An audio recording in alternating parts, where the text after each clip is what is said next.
جیسی ہی ہوگی. Form 45 form 47 کا دوبارہ بحث تو نہیں شروع ہوگی. اس دوران اگر ہم بات کریں تو جو ووٹ بینک ہے اس سوال سے بار بار سوالات اٹھتے ہیں, اس کو ہم ڈسکس کریں گے, لیکن پہلے اپنے مہمانوں کا ہم تعارف کرا دیں. اطہر کاظمی صاحب ہمارے ساتھ موجود ہیں, مزمل سہروردی صاحب ہمارے ساتھ موجود ہیں. سب سے پہلے تو کل کا بائی الیکشن ہے, اس کے اوپر کوئکلی اطہر اگر میں آپ کو اوپینین لوں, کیا آپ کو لگتا ہے کہ بائی الیکشن کے اندر یوزلی ووٹر ٹرن آؤٹ کم ہوتا ہے, گہما گہمی نظر آ رہی ہے, لگ رہا ہے کہ ووٹر جس طرح 8 فروری کو نکلا تھا یہ نکلے گا؟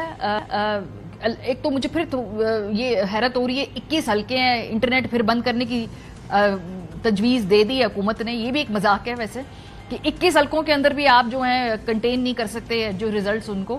لیکن بہرحال کیا لگ رہا ہے, گہما گہمی نظر آ رہی ہے, لوگ ووٹ شوٹ دینے جا رہے ہیں؟ یہ بڑا امپورٹنٹ پوائنٹ جو آپ نے اٹھایا کہ کل اگین موبائل سروس اور انٹرنیٹ بند کرنے کی باتیں ہو رہی ہیں. ہمارے ہمسائے میں 97 کروڑ ووٹر الیکشنز ڈال رہے ہیں, تو کتنے شہروں میں انہوں نے موبائل سروس بند کی ہے, کتنے شہروں میں انہوں نے انٹرنیٹ سروس بند کی ہے, وہ ہمارے سامنے ہے. تو یہ لمحہ فکری ہے ہمارے لیے. اگر یہ ہماری حالت ہے کہ ہم بائی الیکشنز بھی موبائل سروس اور انٹرنیٹ سروس بند کرنے کیے بغیر نہیں کر سکتے, تو سنجیدہ کوشچنز ہیں سارے عمل کے. دوسری بات, جو ووٹر کتنا انتھوزیازم ہے اس کے اندر, دیکھیں جو 8 فروری کو الیکشن ہوا اس سے پہلے بھی ہمیں کہیں گہما گہمی نظر نہیں آئی, اور اس کی وجہ کیا تھی؟ اس کی وجہ یہ تھی کہ ایک سیاسی جماعت کے اوپر آپ نے پابندی لگائی ہوئی تھی. جو میاں صاحب کا اپنا حلقہ تھا وہاں پہ آپ کو یاسمین راشد صاحبہ کا کوئی فلیکس نظر نہیں آیا, کوئی پوسٹر نظر نہیں آیا, اس لیے کہ اجازت ہی نہیں تھی. عالیہ حمزہ ملک صاحبہ کے جو ہسبینڈ ہیں وہ ان کو کہیں پہ آفس نہیں کھولنے دیا جاتا تھا, انہوں نے بھی جیل کے اندر سے الیکشن لڑا, اور حمزہ شہباز شریف کے خلاف الیکشن لڑا اور 5000 کے ووٹ سے وہ ہاری. تو یہ اس وقت بھی ہمیں یہی نظر آیا کہ ووٹر کو باہر نکلنے کی اجازت ہی نہیں تھی, اور پھر ووٹر نے اس کا بدلہ لیا الیکشن ڈے والے دن باہر نکل کے. اور حالیہ دنوں میں بھی آپ دیکھ سکتے ہیں کہ پنجاب کے اندر حالت یہ ہے کہ کہیں پہ آپ کو جلسے کی اجازت نہیں مل رہی. کل پھر آپ نے دیکھا کہ جس طریقے سے قصور میں لوگ باہر نکلے, اب ایک چھوٹا سا شہر ہے قصور, کوئی بہت بڑا شہر نہیں ہے. شہباز شریف صاحب نے غالباً وہاں سے اپنی نشست جو ہے وہ خالی کی ہے, تو میرے خیال میں ووٹر تو نکلے گا. اور اس کی بنیادی وجہ یہ ہے کہ دیکھیں ماریا, کوئی بھی معاملہ ہونا جب تک اس کا کلوجر نہ ہو جائے نا, آپ موو آن نہیں کر سکتے. یہاں پہ ایشو یہ ہے کہ جو الیکشن ہوا اس کو کتنے لوگ مانتے ہیں, کیا وہ حقیقی معنوں میں الیکشن تھا؟ یہ جو سیاسی عمل ہے اس کا جب تک کلوجر نہیں ہوگا میرے خیال میں اسی طرح کی افراتفری رہے گی, اور جب بھی لوگوں کو موقع ملے گا لوگ باہر نکل کے ووٹ ڈالیں. تو آپ کا خیال ہے کل ووٹر ٹرن آؤٹ ٹھیک ٹھاک ہوگا ضمنی انتخاب کے ساتھ اگر ہم کمپیریزن کریں؟ آف کورس جنرل الیکشن سے تو کمپیریزن نہیں کر سکتے, وہ ایک وے بھی علیحدہ ہوتی ہے, تو لوگ کل ووٹ ڈالیں گے. آپ کا یہ گیس ہے؟ جی میرا یہ گیس ہے کہ لوگ باہر نکلیں گے اور ووٹ ڈالیں گے. ٹھیک ہے مزمل صاحب, آپ کو اس ضمنی انتخاب کے اندر گہما گہمی اس طرح سے نظر آتی ہے؟ کیونکہ خاص طور پہ اس میں پی ایم ایل این کی اگر ہم خود بھی لوگوں سے بات کریں ان کے لیے یہ الیکشن امپورٹنٹ ہے, کچھ اہم نشستیں ہیں پی ایم ایل این کی, خاص طور پہ جو ایک الیکشن کے بعد کا ایک بیانیہ ہے کہ پاپولیرٹی نہیں ہے, تو اس ایسپیکٹ میں وہ اس پہ نظریں جمائے ہوئے ہیں. آپ کو لگ رہا ہے کہ پی ایم ایل این کا ووٹر اتنا موٹیویٹڈ ہے کہ کل کے الیکشن کے اندر وہ باقاعدہ ووٹ ڈالے گا؟ کیا وہ والا جذبہ نظر آ رہا ہے آپ کو؟ لیکن ضمنی الیکشن میں عام انتخابات جیسا تو جذبہ نہیں ہو سکتا, اور وہ ماحول بھی نہیں ہوتا ہے. لیکن میں آپ کو ذرا پیچھے 2018 میں لے کے جانا چاہتا ہوں کہ عمران خان صاحب نے لاہور سے سیٹ چھوڑی, وہ سیٹ دوبارہ خواجہ سعد رفیق جیت گئے, پی ایم ایل این نے جیت لی. اب آپ کیا کہیں گے کہ عمران خان نے 2018 میں وہ سیٹ جعلی جیتی تھی جو سعد رفیق نے ضمنی میں جیت لی. فواد چوہی صاحب نے جو ایم پی اے کی سیٹ چھوڑی تھی وہ مسلم لیگ نون نے جیت لی تھی ضمنی انتخابات میں فوراً بعد میں, تو کیا فواد چوہی صاحب نے بھی اس وقت جعلی جیتی تھی؟ تو ضمنی انتخابات یہ ضروری نہیں ہے. پہلی بات میں جو پوائنٹ اسٹیبلش کرنا چاہتا ہوں کہ جو سیٹ آپ نے عام انتخابات میں جیتی ہے وہ آپ ضمنی میں بھی جیت جائیں گے, کیونکہ 2018 2013 2008 کی مثالیں ہمارے سامنے ہیں کہ اگر آپ نے کوئی سیٹ جیتی ہے اور اس کی جگہ آپ نے دوسرا کینڈیڈیٹ دیا ہے تو یہ ضروری نہیں کہ پہلے کینڈیڈیٹ کو جو ووٹ ڈلا ہے اتنا ہی, کیونکہ جو ووٹ عمران خان کو ڈلا پھر عمران خان نے اس پہ جب آگے امیدوار کھڑا کیا ہمایوں اختر خان, تو ہمایوں اختر خان کو تو وہ ووٹ نہیں ڈلا جو عمران خان کو ڈلا. یا عمران خان 2018 میں آر ٹی ایس کی وجہ سے جعلی جیتے اور ضمنی میں آر ٹی ایس نہیں چل سکا تھا. فواد چوہی صاحب کا بھی یہی حال تھا, اور بھی سیٹوں کی میں مثالیں دے سکتا ہوں. تو اس لیے یہ ضروری نہیں ہے کہ جو سیٹ آپ نے عام انتخابات میں جیتی ہو وہ آپ ضمنی میں جیت لیں, کینڈیڈیٹ کا بہت فرق ہوتا ہے اور سب.